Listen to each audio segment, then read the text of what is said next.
En el monasterio de Lors, a unos kilómetros del Rin, hay numerosos sepulcros de reyes y príncipes. Según la leyenda, el valiente Sigfrido dio allí su último suspiro.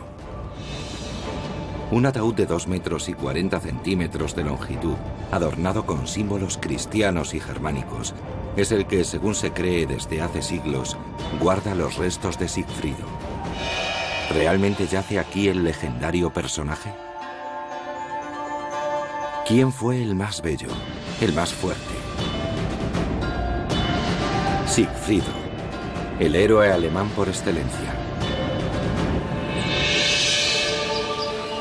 La historia de los Nibelungos, la epopeya nacional de Alemania. Un apasionante drama de tiempos remotos. Un héroe y su espada mágica.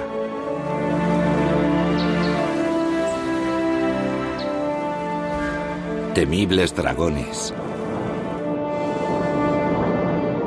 Y bellas mujeres. Una tragedia de amor y odio, fe y traición.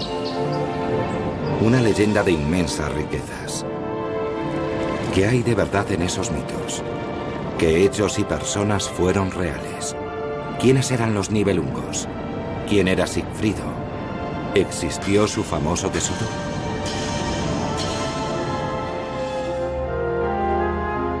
Esta es la biblioteca del monasterio benedictino de St. Gallen. A su preciado fondo pertenece este manuscrito del siglo XIII, el Códice 857.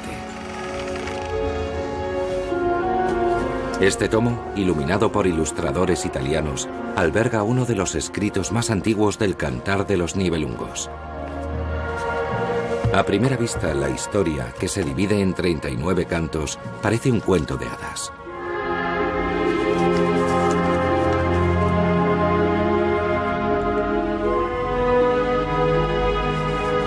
Sigfrido, hijo del rey de Santen, consigue el tesoro de los Nibelungos cuando vence a un temible dragón con su espada mágica y se baña en su sangre, tornándose invulnerable.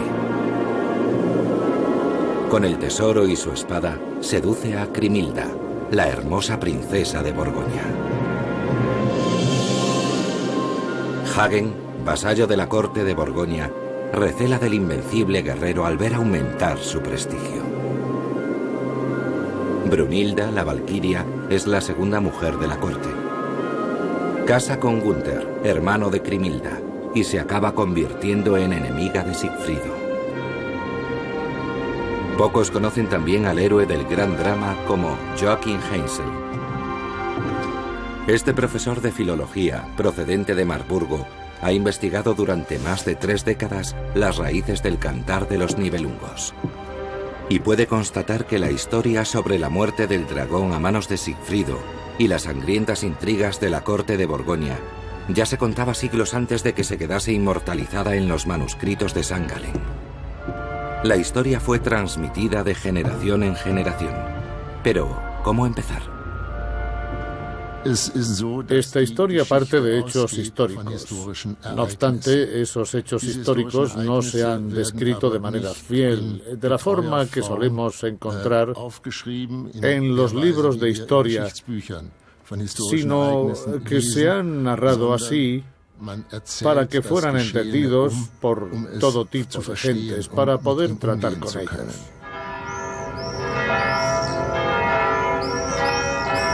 Existe, por tanto, una raíz histórica que no resulta fácil descifrar. ¿Qué sabemos de la historia de Sigfrido y de su existencia antes de que en el siglo XIII, al pie de los Alpes, fuera escrita en un pergamino?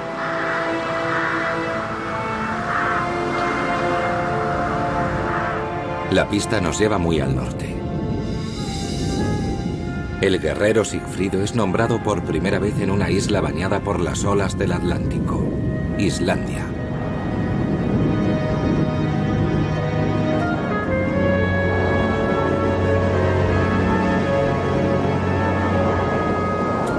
Aquí, donde el paisaje es imponente, donde la naturaleza es indómita, se conocen las primeras tradiciones sobre la leyenda de la muerte del dragón.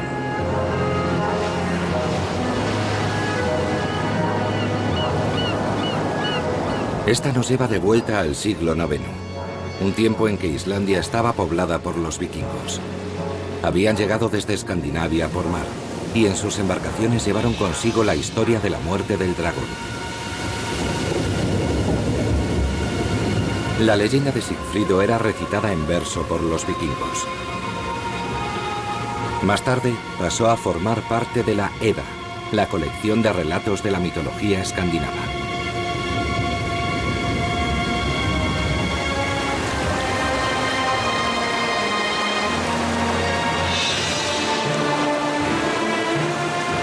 En ella se menciona al héroe Sigurd, quien posee todos los atributos de Sigfrido: una espada mágica, una fuerza increíble y la muerte de un dragón entre sus logros.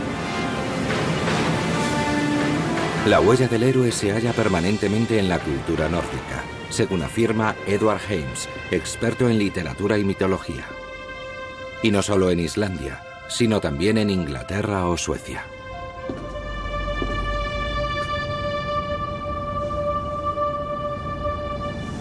James nos muestra unas runas escandinavas de hace miles de años. Estas runas nos muestran una imagen de Sigfrido matando al dragón Fafnir. Se ve cómo su espada atraviesa al dragón. Después de matarlo, pudo llevarse su tesoro sobre el lomo de su caballo, Grani. Y aquí vemos imágenes que hablan de su juventud, cuando era aprendiz de herrero y fue forjada su espada mágica.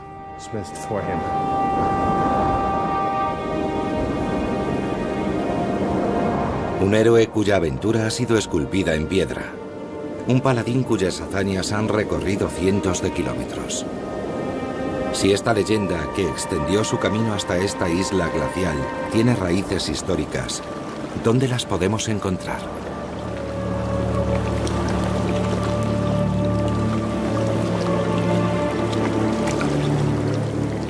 El profesor James ha examinado un fragmento de la leyenda de Sigfrido y ha apreciado algo sorprendente.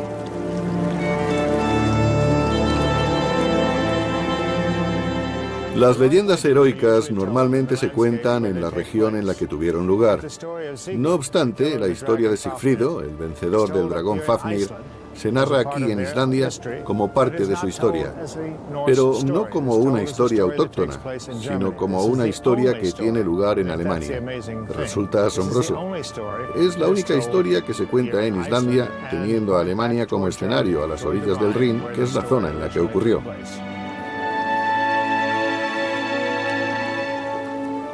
Por lo tanto, aunque encontramos la canción de Sigfrido en Islandia, esta proviene en realidad de Alemania, a orillas del Rin, el lugar donde el héroe del cantar de los Nibelungos de San Gallen fue amado y asesinado.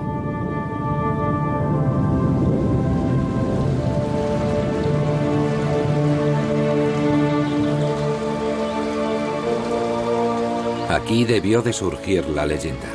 Aquí nació y creció Sigfrido. Pero, ¿qué sabemos de su procedencia? La tradición habla de él por primera vez como un joven aprendiz en el taller de un forjador, su maestro y padre adoptivo.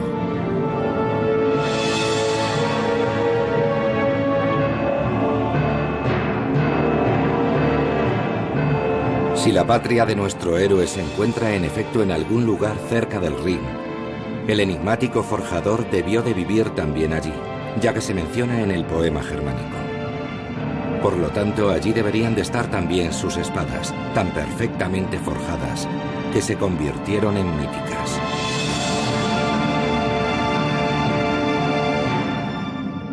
El lingüista vienés Hermann Reichert ha estudiado en profundidad las leyendas occidentales y sabe por qué su espada convirtió a Sigfrido en un héroe.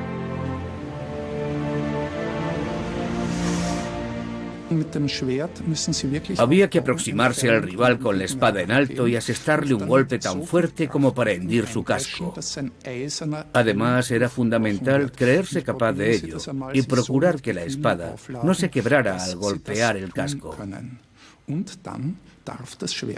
En la antigüedad, todo guerrero soñaba con poseer una espada con poderes mágicos o sobrenaturales. De ahí los numerosos mitos y leyendas sobre maestros forjadores, como Regin en la historia de Sigfrido, o el famoso forjador Wieland de las sagas germánicas.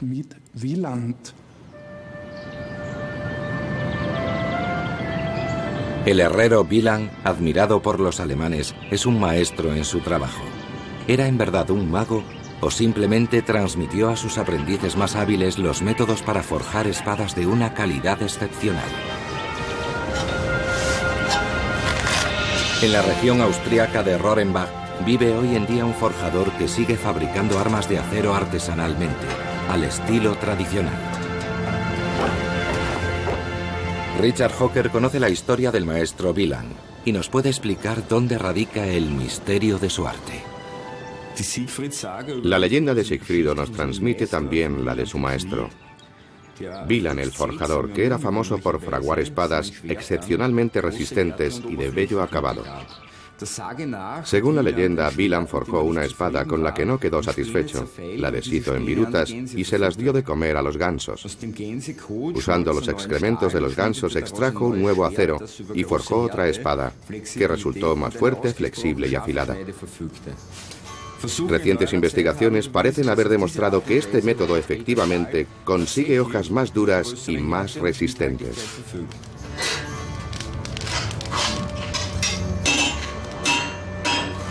No se trata de magia, sino de pericia en la forja, del nitrógeno aportado mediante el estiércol de ganso y de la estructura química de los metales usados como materia prima. Todo ello hace que el hierro se endurezca.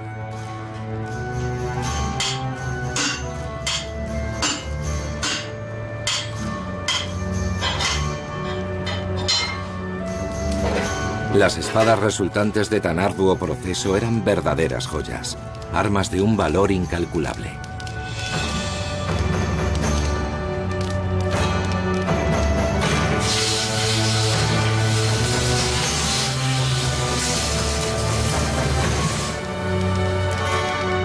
¿Cuándo surgen en la historia por primera vez estas espadas de tal flexibilidad y dureza? Y sobre todo, ¿dónde podían conseguirse tan prodigiosas armas? Si encontramos respuesta a estas preguntas, tal vez estemos cerca también de saber quién se esconde realmente tras la leyenda de Sigfrido. Una espada de incomparable fuerza le concedió la oportunidad de matar al dragón que escupía fuego, tendiéndole una emboscada y atravesándolo con tal arma, a pesar de que su piel era una armadura infranqueable. Un trozo de hierro forjado convirtió a Sigfrido en héroe. La espada instauró la leyenda del vencedor del dragón.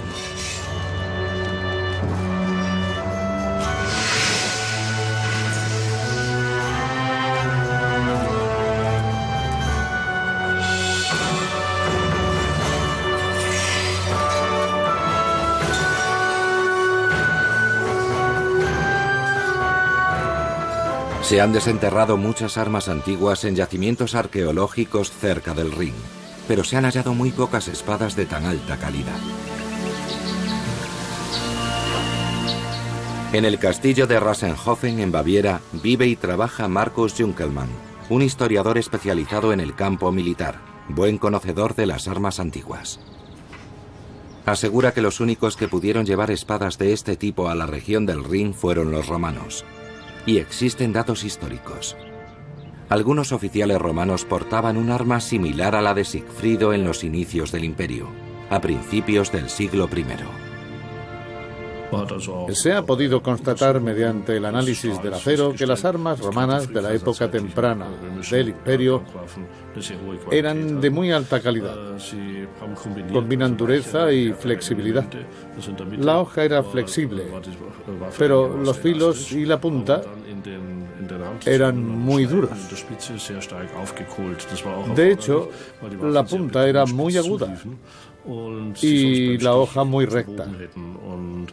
Para lograr ese acabado, el acero debía ser de buena calidad. Además, si las fabricaban en masa, debían contar con grandes cantidades de materia prima. En definitiva, las armas romanas de ese periodo eran de una calidad excepcional. El Museo Regional Renano de Bonn exhibe una lápida romana del siglo I. Corresponde a un oficial del ejército imperial de Augusto.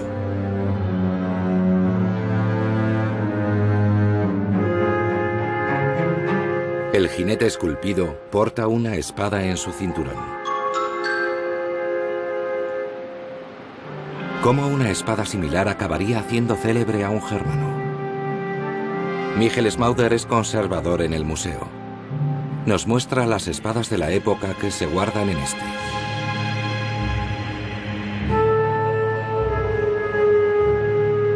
Schmauder afirma que eran muy pocos los germanos que podían portar una de estas espadas.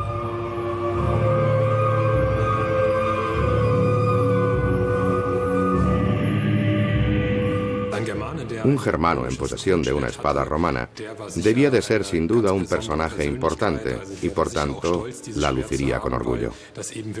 Dichas armas eran de gran calidad, forjadas con un metal muy bueno. La tecnología germana de la época no podía fabricar armas similares.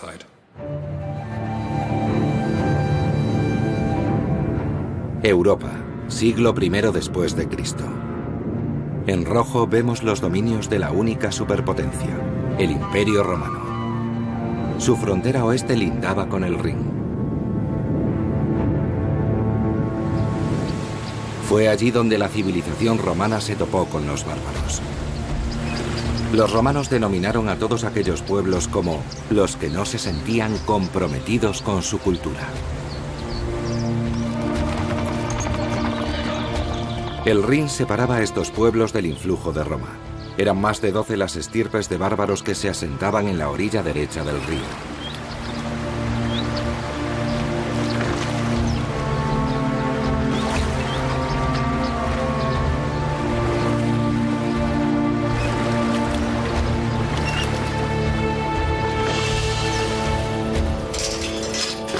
Poco sabemos de estos vecinos salvajes de los romanos. Y lo que sabemos se lo debemos sobre todo a él, Publio Cornelio Tácito, senador e historiador romano. Describió la civilización y las costumbres de la estirpe germana y sus relaciones políticas. Surge una y otra vez un nombre germano que sobresalía por encima de los demás. Arminio.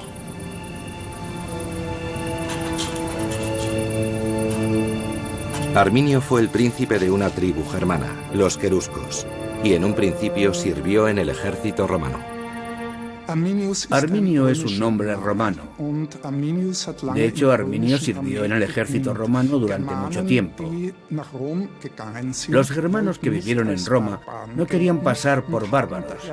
Por eso, para no usar sus nombres originales, adoptaban nombres romanos. El hermano de Arminio, por ejemplo, se llamó Flavio, nombre latino que significaba rubio, y único por el que le conocemos. El sobrino de Arminio se llamaba Itálico. Como vemos, los germanos adoptaban nombres latinos y solo se conocen hoy los nombres originales de algunos de ellos.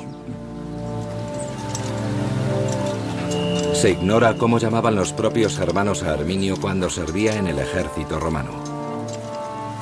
Existen algunas referencias, pero ninguna que denote afinidad con el nombre germano Sigfrido.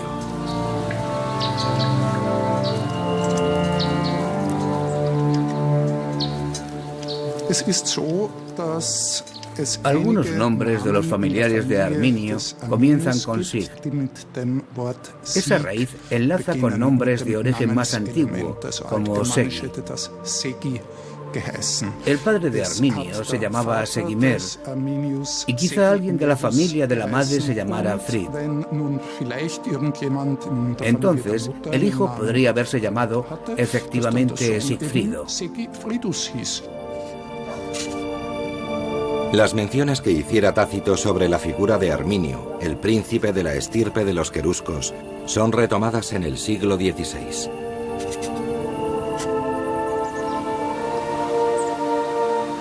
En Alemania se conoce al príncipe germano como Hermann el Querusco, gracias a Martín Lutero. A 27 metros de altura se alza la estatua del héroe teutónico en la linde del bosque de Teutoburgo.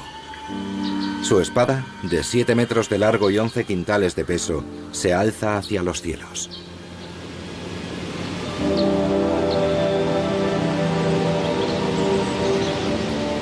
No existe la certeza de que Hermann se llamase Arminio. En cambio, sí es irrefutable el hecho de que fuera querusco. Sabemos que los queruscos existieron por Tácito.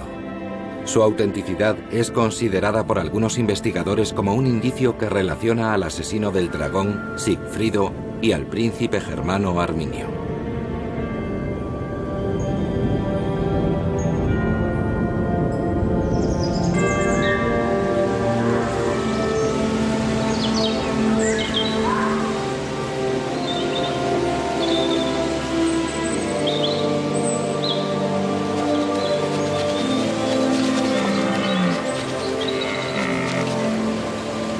El germanista vienés Alfred Ebenbauer nos explica los orígenes de esta osada teoría.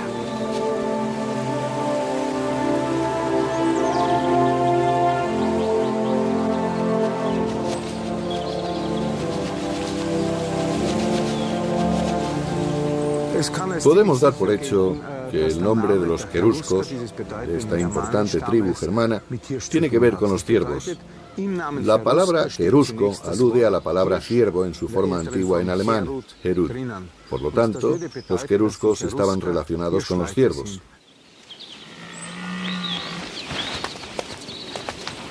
Muchas tribus bárbaras adoptaban nombres de animales. De ahí puede surgir la asociación de los ciervos, los Herud, con Sigfrido, de la leyenda de los Nibelungos. Si eso es cierto, y según mi opinión lo es, Arminio entonces es el gran jefe de los queruscos, el gran héroe, como se llamaba a menudo. Se trata pues de un hombre ciervo. Creo que actualmente se ha podido establecer un nexo entre Arminio, el hombre ciervo, y el héroe de la leyenda germana, Sigfrido o Sigurd. ¿Por qué? Porque Sigfrido o Sigurd presenta algunas similitudes evidentes con los ciervos. Esta historia sobre los ciervos tiene tanto peso que, en una versión de la leyenda de los Nibelungos, Sigfrido es abandonado al nacer, pues se acusa a su madre injustamente de haberlo engendrado en la ilegitimidad. Así que acaba siendo criado por una cierva.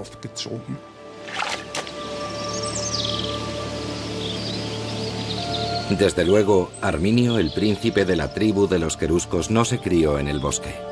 Por el contrario, pasó su juventud educado en la cultura de Roma. Arminio vivió en Roma y recibió una educación romana.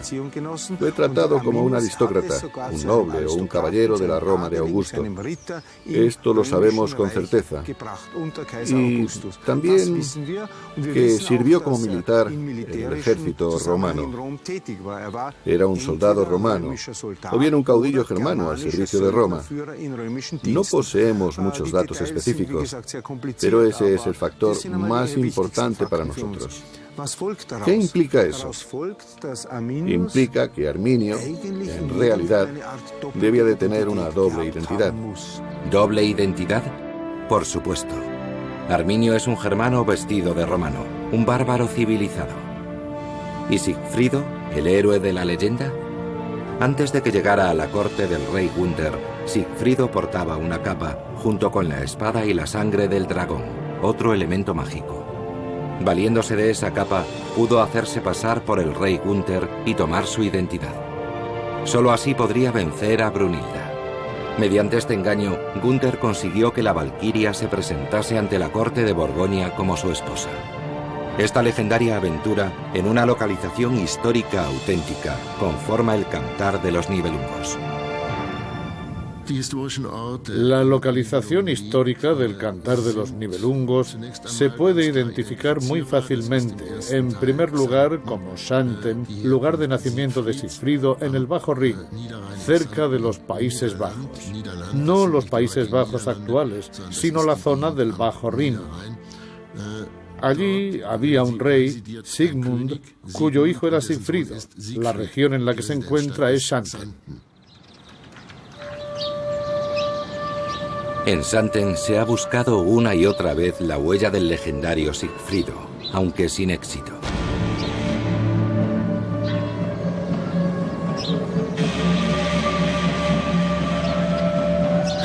Solamente queda un molino de viento del siglo XIX bautizado con el nombre de Grimhilda.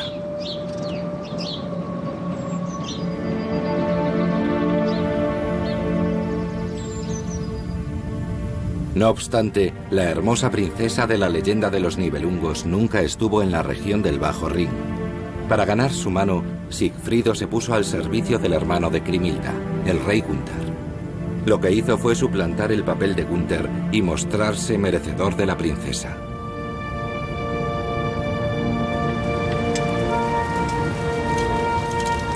Pero Arminio también trabajaba para una potencia extranjera.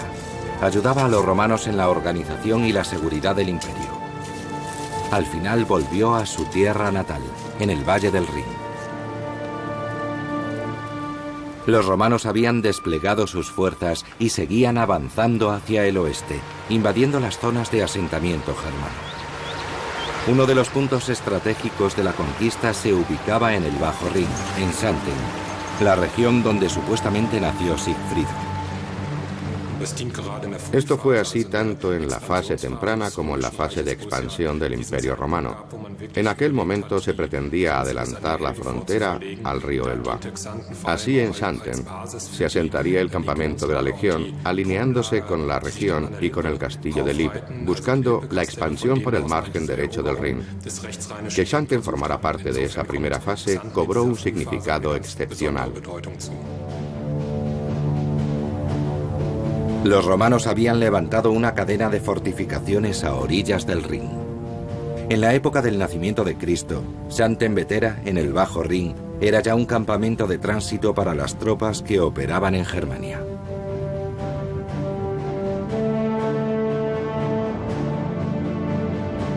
En el campamento de Castra Vetera, situado en la región de Fürstenberg, se asentaban 10.000 legionarios, y no solo romanos. También había soldados auxiliares, tropas de apoyo formadas por guerreros de las tribus bárbaras aliadas de los romanos. Había incluso una tropa de queruscos. No hay constancia de que Arminio estuviese también en Xanten. Lo que sí se sabe es que el príncipe querusco luchaba en el bando de los romanos. Como oficial, era romano de pleno derecho. Arminio y sus hombres formaban parte del ejército romano. Usaban armas proporcionadas por los romanos y luchaban al estilo de las tropas imperiales.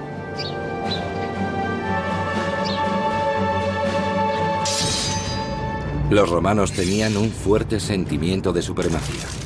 Sus armas de acero eran letales en la lucha cuerpo a cuerpo. Con sus grandes escudos se protegían de las espadas y las flechas enemigas. Arminio dominaba las tácticas y las armas romanas a la perfección.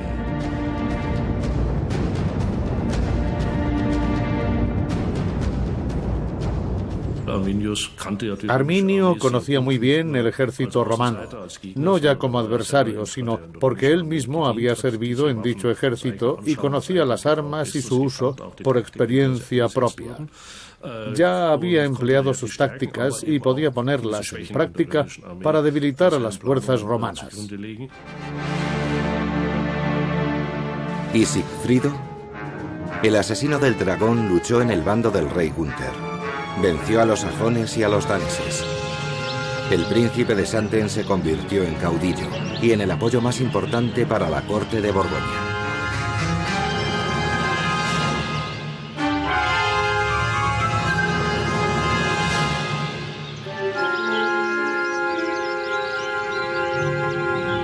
Sigfrido estaba pues en el bando de Gunther, el rey de Borgoña.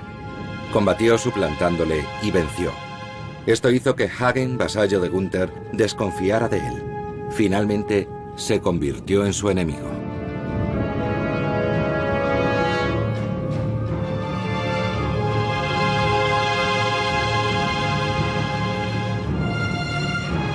Arminio el Querusco pasó también de ser aliado a ser adversario de Roma. En el año 9, la ruptura fue definitiva. Tony Klang, militar aficionado a la arqueología, ha dedicado muchos años a investigar el conflicto entre Arminio y los romanos. El gobernador de las provincias germanas era Publio Quintilio Varo. Su política, según Klang, provocó el cambio de actitud de Arminio. Arminio veía cómo Varo imponía su voluntad a los germanos. Los castigaba cruelmente y sin motivo. La actitud de Varo hizo que Arminio empezara a sentir rechazo hacia los romanos, hasta el punto de desear enfrentarse a ellos. Finalmente elaboró un plan para expulsarlos de todos los territorios pertenecientes a las tribus germanas.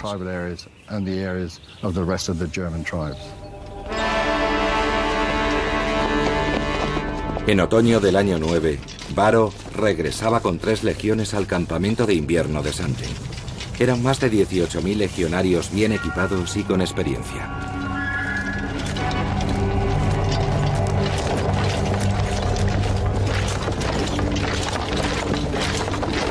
Arminio le habla a Varo de una supuesta rebelión germana, y así consigue desviar a las legiones de su itinerario. Los guió a través de caminos desconocidos, entre densos bosques, y les traicionó. Les aguardaban los queruscos, la tribu de Arminio.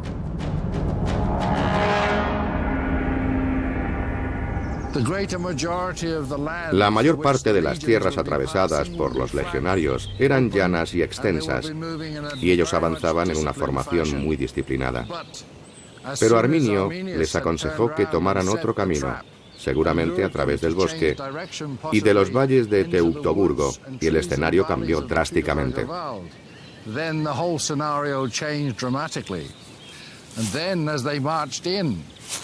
Mientras se adentraban en el bosque de Teutoburgo, la formación fue cambiando. Los soldados se habían dispersado, en lugar de avanzar juntos y en línea. Entonces se dieron cuenta de que se habían apartado del camino unas cuantas jornadas. Se habían estirado como un gusano a lo largo del bosque de Teutoburgo.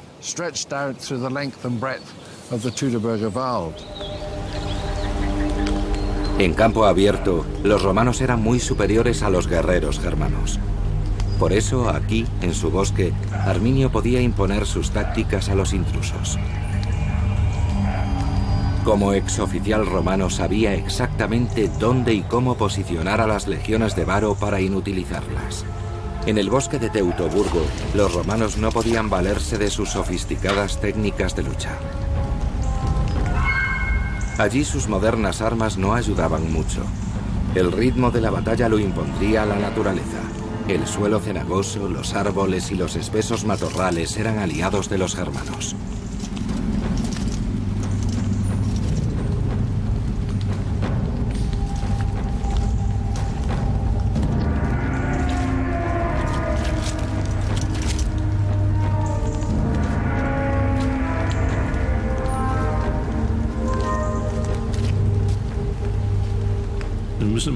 Cuando un ejército desfila, la formación se estira al llegar a un estrechamiento del camino. En un bosque hay puntos donde no pueden pasar más de 5 o 6 hombres juntos y están obligados a respetar esa formación. Cabe imaginar que allí los caminos no serían tan fácilmente transitables como una calzada romana y que debido a la climatología el suelo estaría embarrado. Los animales, sobre todo los pesados como los caballos, remueven el suelo y este queda impracticable. También estaban los carros que transportaban a población civil, además de militar, los cuales dificultaban aún más la tarea de abrirse camino, retardando el avance del convoy. La táctica de Arminio fue simple. Tendió una emboscada a las legiones en una zona intransitable, obligándolas de esa manera a cambiar su formación. De una formación perpetrada para la lucha, pasaron a constituir un interminable desfile de soldados aislados. El acorazado dragón se convirtió en un vulnerable gusano. Para los germanos, la ocasión era inmejorable. Es posible que, en sentido figurado, el temible ejército romano fuese comparado con un dragón como el que aparecía en la leyenda. Y dada la imagen metalizada e impenetrable de los guerreros romanos, puede que ellos mismos se autoimpusieran tal etiqueta. El dragón como símbolo para un enemigo poderoso es desde luego un motivo común, y solo se le puede derrotar con astucia. Como hizo Sigfrido o Arminio, cuando Varo cayó en su trampa. Entraron en un cuello de botella y no les quedó más remedio que luchar y morir, o, en todo caso, intentar huir. Quedaron en plena ciénaga, y si corrían para intentar salvar la vida, penetraban aún más en ella, con los germanos rodeándolos. La peor pesadilla de un hombre es ser perseguido y no tener escapatoria. En varios kilómetros apenas verían otra cosa que enemigos.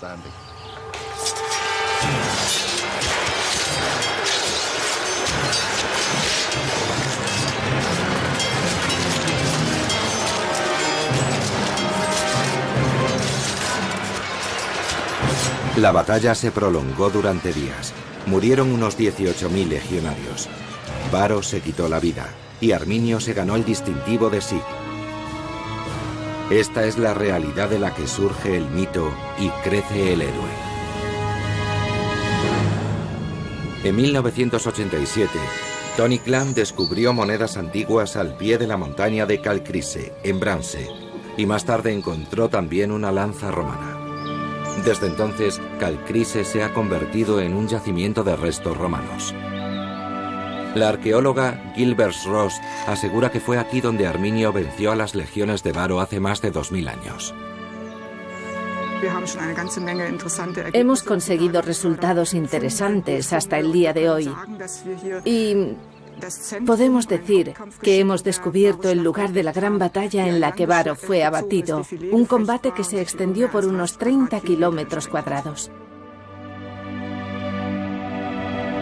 En los últimos 20 años se han encontrado en Calcrise más de 4.000 restos de armaduras y armas y unas 1.500 monedas que datan de la etapa más grandiosa del gobierno de Augusto.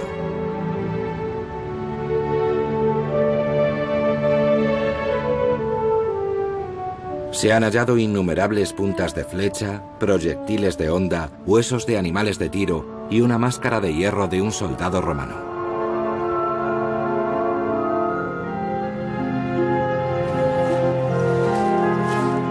Tony Clan, que descubrió el campo de batalla de Calcrise, está seguro de que deben quedar muchos objetos por hallar.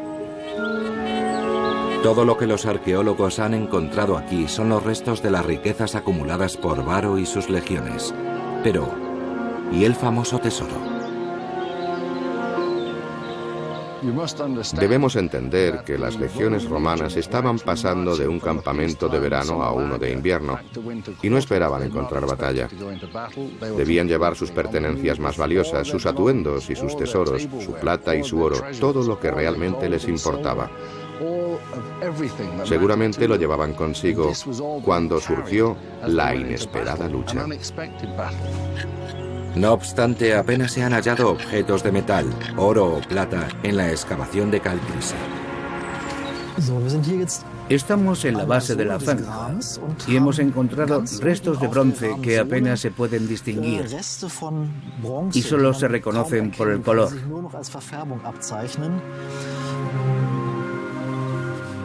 Los vamos a guardar con cuidado. A menudo sucede que en el nivel más bajo de la excavación se encuentran objetos. Casi al final de la zanja hemos encontrado restos de plata que serán restaurados.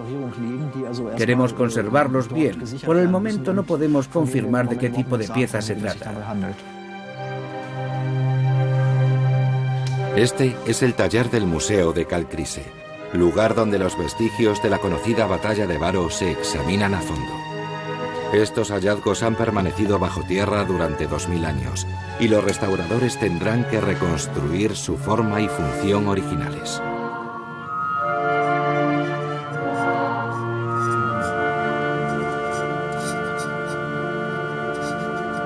No obstante, no se han encontrado restos del tesoro que debía transportar Varo como gobernador romano de Germania.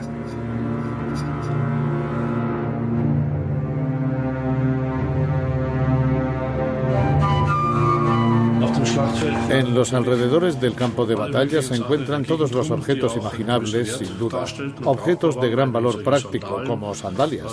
En mi opinión, eran mejores que el calzado que usaban los germanos. Son las cáligas romanas, el calzado militar clásico. No sabemos con certeza qué podrían entender entonces por tesoro. El yelmo, desde luego, es algo más compacto. De un casco como el que la infantería empezó a llevar por aquel entonces, surge el yelmo tipo Weissenau, cuyos primeros modelos solían estar hechos en bronce. El casco de los jinetes tenía abundante ornamentación. Podían incluso estar provistos de una máscara. Se ha encontrado una pieza similar en el campo de batalla de Calcrise, la cual tiene una grieta en la lámina de plata que cubre el yelmo. El yelmo y la máscara son tan macizos que sin duda fueron utilizados en el campo de batalla. Después solo fueron utilizados en desfiles. Las máscaras quedaban sujetas al casco de manera que el jinete podía ir a toda velocidad sobre el caballo y la máscara no se caía. Todo el conjunto de hierro,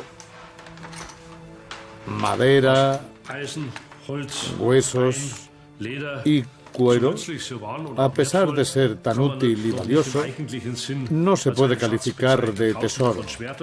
Miles de espadas usurpadas al enemigo eran un gran botín para los guerreros germanos. Si bien, cuando piensas en un tesoro custodiado por un dragón, te imaginas otra cosa. Según Tácito, en el año 15, el nuevo gobernador romano en la zona, Germánico, envió una avanzadilla para tratar de localizar el lugar exacto de la batalla. Y efectivamente lo hallaron. Después de 6 años, la muerte aún se descubría por todas partes.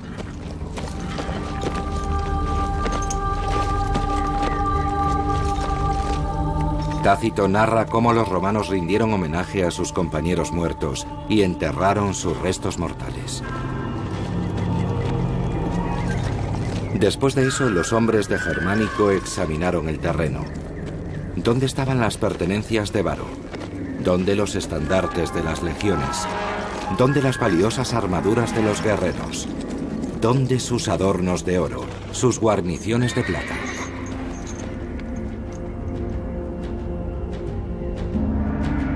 Este relieve conmemorativo representa al centurión romano Marco Celio, caído con las legiones de Varo.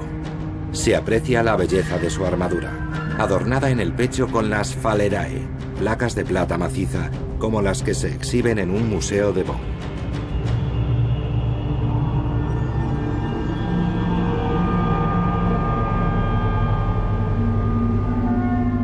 Estos son atributos propios del cuerpo militar, como los anillos de oro y los valiosos yelmos. Miles de legionarios murieron en el Calcrise. El botín conquistado por Arminio tal vez sea el más famoso tesoro convertido luego en leyenda. Se convierte en tesoro todo aquello que pueda resultar útil. Se podría decir además que esa era la forma de remunerar a los guerreros. Supongo que el reparto del botín era una cuestión de importancia. Había que pagar a los guerreros. Y para eso eran necesarios los metales preciosos. Con eso se podían ganar batallas. Hasta hoy no se sabe nada del paradero del supuesto tesoro. Quizá fuera enterrado junto a otros bienes conquistados en la batalla. ¿Lo compartió Arminio con los suyos? ¿O quizá se lo guardó para sí discretamente y en lugar seguro? Según el Cantar de los Nibelungos, el tesoro de Sigfrido tiene proporciones desconcertantes. Se necesitan 144 carros para transportar todo el oro, pero también lleva consigo una maldición. Hace desgraciado a su poseedor. Tal riqueza despierta sin duda la envidia. Aparece Hagen von Tronje. Los días de Sigfrido estaban contados.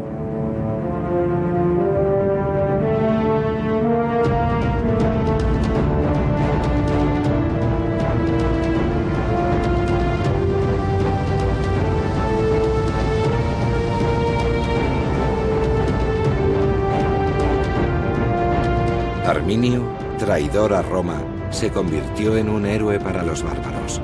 Como Tácito describió, se consideraba el libertador de Germania. La caída de las legiones de Varo supuso el fin de la romanización de Germania. Entre el Rin y el Elba, los bárbaros se desligaron del imperio.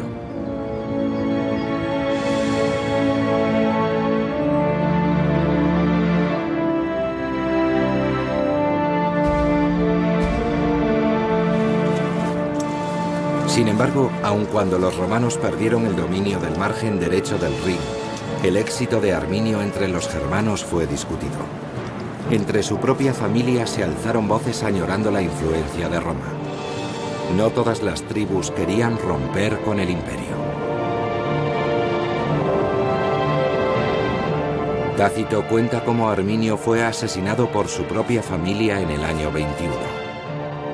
12 años después de su legendaria victoria, Arminio sucumbió ante un querusco amigo de los romanos.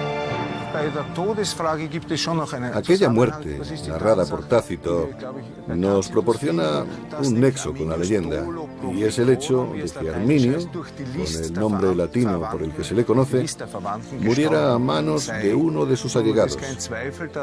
Sigfrido también fue asesinado a manos de un familiar.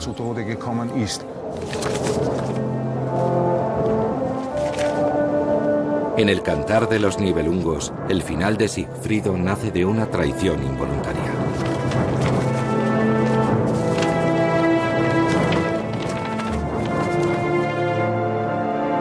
Hagen von Tronje consigue ganarse la confianza de Grimhilda, la esposa del vencedor del dragón. Se ofrece para proteger a Sigfrido y Grimhilda le confiesa el punto débil de este. Marca con una cruz la zona en la que una hoja de tilo impidió que la sangre del dragón bañara su piel.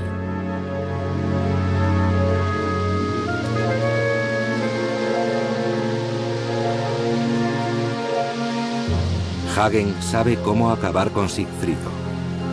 Brunhilda es la fuerza propulsora de la tragedia. Ella apremia a Gunther para que propicie la lucha.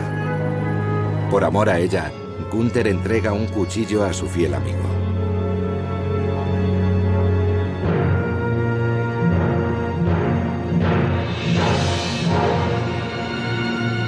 Hagen tentó al ingenuo Sigfrido con una excursión de caza a un manantial solitario.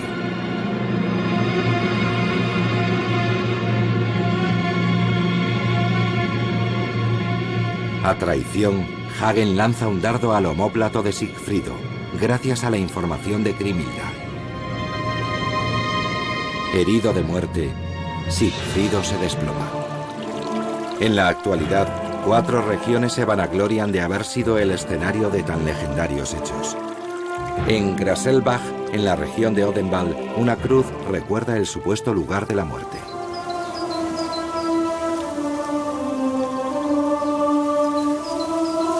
La muerte de Sigfrido no significa el final de la historia de los Nibelungos. Aún queda el tesoro, el legado maldito del héroe. Y queda Grimhilda, la viuda, que sabía perfectamente quién había sido el asesino.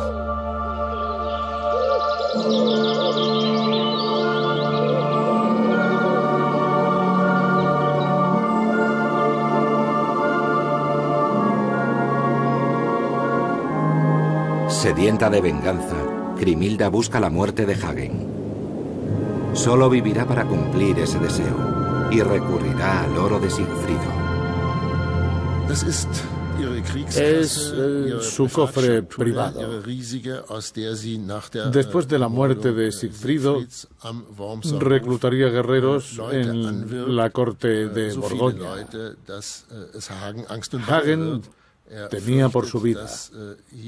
Finalmente le arrebató el tesoro a Grimhilda y lo hundió en el Rin.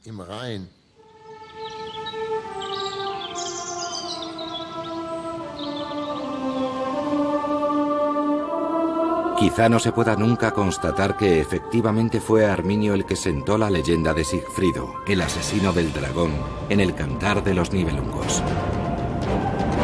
La historia versa sobre un héroe traicionado.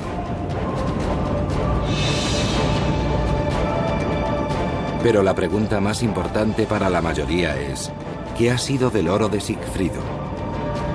Como narra el Cantar de los Nibelungos, Hagen temía la venganza de Grimhilda y hundió el tesoro en el Rin. Lo hizo solo, en plena noche, en algún tramo oscuro del Rin.